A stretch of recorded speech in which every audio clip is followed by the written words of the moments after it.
Hello, my people. In this video, we we will see how to track someone on Google Maps.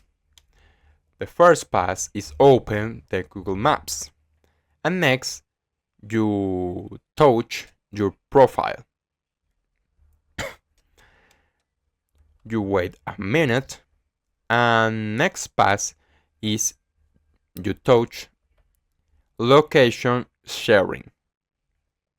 Click here and click new share.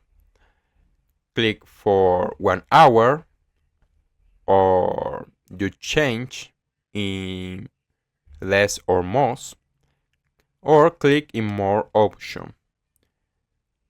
Here you have your old friends, and well, to you have to you can to see your friend's location on Snapchat without any problem. And well, that's all, my people.